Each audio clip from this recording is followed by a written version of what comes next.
Did you talk to the people on the ranch in Colorado, the one Barrett worked at? Yes, I haven't heard from him. They expect he'll come back, though, because he left most of his clothes there.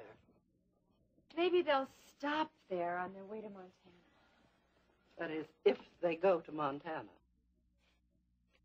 Well, that's what Steve told the filling station man. You know, Kate, I think Barrett had a plan all along. I think he made plans when he even took Steve. Barrett was always very well organized. He never liked to do things right off the top of his head. And with all the contacts that Cody's made all over the country, someone's bound to spot them soon. Maybe. I think Steve will get in touch with you eventually. Kate, he thinks Ryan and I are in Acapulco for our honeymoon for the next 3 weeks. Well, then he'll call or write me. You'll see. Unless Barrett's convinced Steve that I don't love him anymore. Ginny, I don't think that's possible. I hope you're right.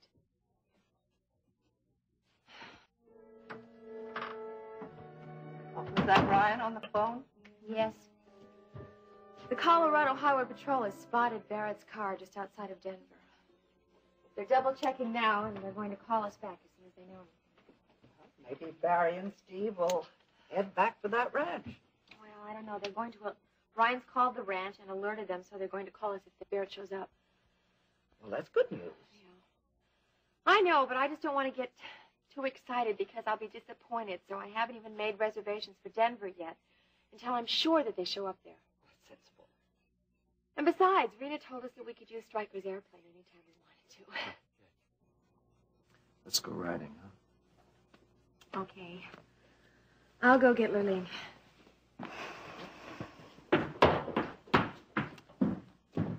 Talked to Cody today. He told me that Barrett and Steve were spotted just outside of Denver, but they disappeared again. Ryan, I just have this feeling that Steve is going to call someone and find out how Ginny is. Kate does, too. I sure hope for Ginny's sake he does. You look like you could use a little sleep yourself. I'll be all right. Kate told me that Cody called. Mm-hmm. One of his friends is a park ranger in Yellowstone, and he caught sight of Barrett and Steve yesterday. Where? Right here. You see, Route 89, the south entrance. Ranger called ahead, but he lost them. Ryan, this is a huge park. They could be there for weeks. They could, but I don't think they will be. I just think this confirms what Steve told that guy at the gas station, that they're headed for Montana. Oh, Ronnie. Honey, we're closing in on them. We're going to find them soon.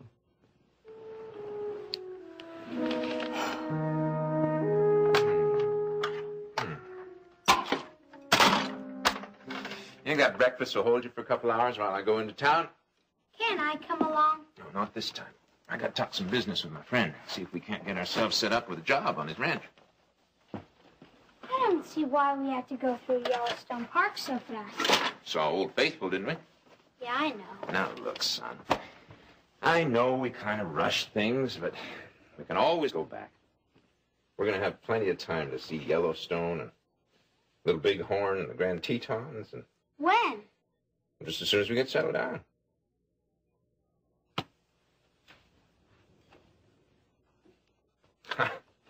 I'm really getting tired of that restaurant coffee and motel rooms. We need a place of our own.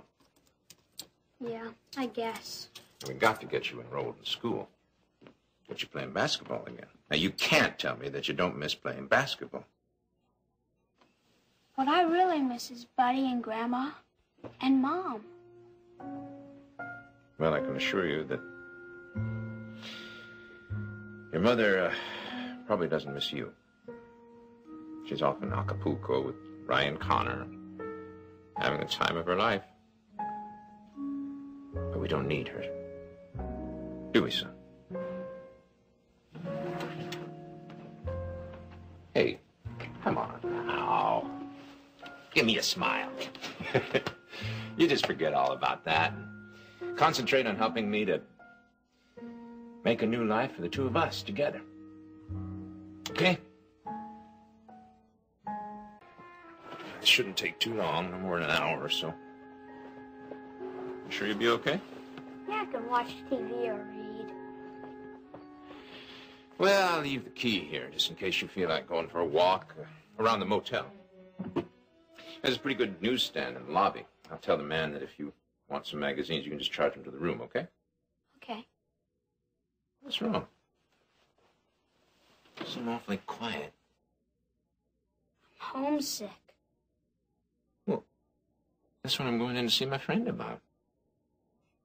Once we're settled on his ranch, and you can go riding and have other kids to talk to, well, you'll forget all about Texas. Now, if you think the Marshall Ranch was something, you just wait until you see this spread that John has. It's huge. Have you ever been there? No, but I know all about it. When we were stationed in Saigon, I used to talk about it all the time. John was always showing me pictures. You sure he's going to give you a job? Well, he promised he would.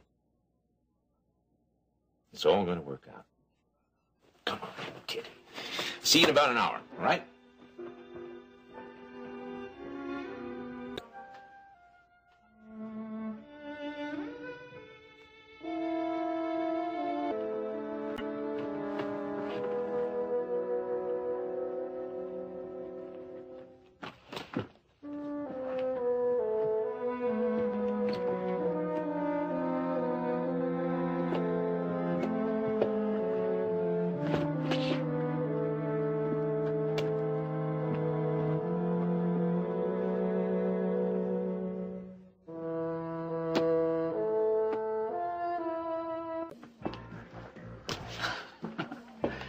I'm sorry, I can't get used to that beard of yours. You're really that different? Maybe not. Tell you one thing. If General Magers ever saw it, he'd have a stroke. He'd never believe that one of his clean-cut officers would show up with something like that. Yeah, well, General Magers, Saigon, Command, all that's a long time ago. Yeah, I guess. What has it been? 7 or 8 years since I saw you? You left Saigon in '72. I never understood why you volunteered to go around again. It was something I felt I had to do. I couldn't see it. Not the way things were. Did you grow that in Cambodia? I heard about the prison camp. I guess it was pretty bad. It's over, John. It's something I'd rather not talk about. Okay. I guess I can understand that. How's Jenny? Jenny and I are divorced. Divorced? Can't mean that, Barry. Yeah, the final decree came through about a month ago. Why? I mean, Lord, I don't remember anyone more in love than you two. Yeah, well, things happen. And she wrote you a letter every day you were in Saigon. Maybe after that, when I was in the prison camp, she thought I was dead. She married another man. Fell in love with him, anyway. I'm sorry. Wish there was something I could say. Forget it, John. I have it.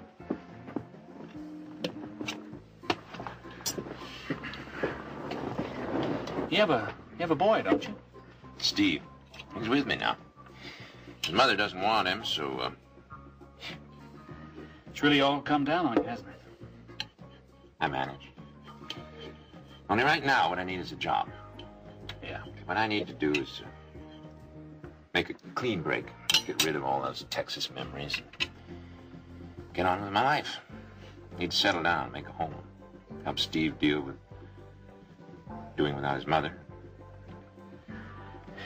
Well, a thing like that must be pretty tough on a kid.